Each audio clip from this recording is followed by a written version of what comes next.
In 1978, a young boy went missing after telling his family. He was going to meet a man about a job, and he never returned home. His parents reported him missing, and police began searching, but there were no signs of struggle and no clear direction of where he went. Weeks passed, and then another boy disappeared under similar circumstances. And witnesses described a friendly older man offering work and money. The man appeared normal and trustworthy, and he spoke calmly and confidently, which made it easy for young victims to follow him without fear. Police began to suspect that the disappearances were connected, but they had no solid evidence and no clear suspect at the time.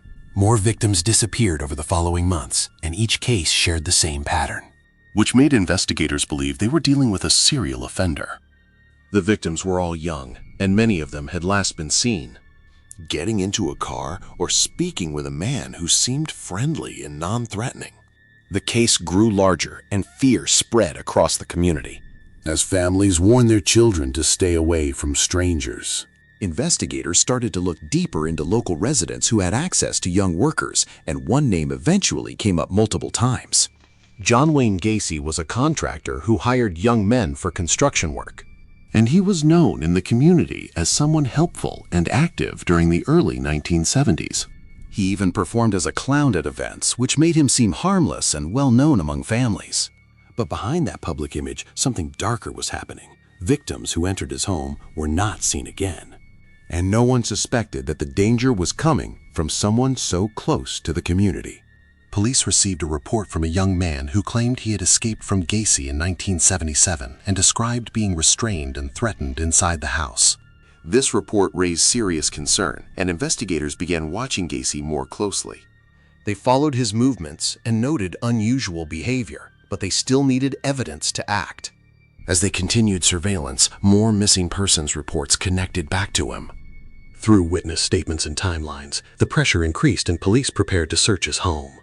In December 1978, police finally entered the house after building enough suspicion. When they entered, they noticed a strange smell that had been reported by neighbors for some time. Inside the house, everything looked normal at first glance, but investigators felt something was wrong.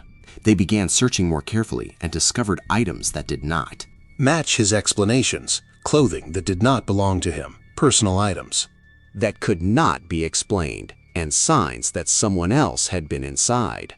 The investigation quickly shifted from suspicion to something much more serious.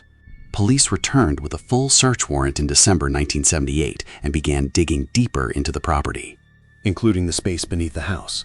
As they searched, they made a discovery that changed the entire case. Human remains were found buried beneath the floor of the house.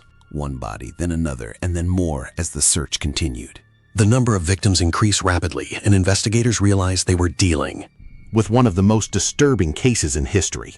Gacy was arrested in December 1978 and taken in for questioning, and at first he denied everything and tried to explain away the evidence. But the physical evidence was overwhelming and could not be ignored. As questioning continued, he began to break and slowly admitted to what he had done. He described how he gained the trust of his victims and brought them into his home. He used simple conversation and promises of work to make them feel comfortable once inside. He took control quickly and prevented them from escaping. He explained that he restrained them and kept them from making noise, and then carried out the murders in a controlled manner. Afterward, he hid the bodies beneath his house, believing no one would ever find them. He continued this pattern over a long period of time between 1972 and 1978 without being detected. Investigators confirmed multiple victims and continued searching the property for more remains. The scale of the crimes shocked the entire country, and the community struggled to understand how it had gone unnoticed for so long. During the trial in 1980, the details were presented clearly.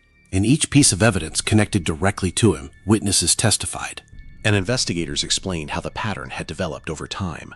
There was no confusion left about what had happened. He was found guilty and sentenced accordingly. The house that once appeared normal became known for what was hidden beneath it, and the full number of victims revealed a pattern that had continued for far longer than anyone had realized.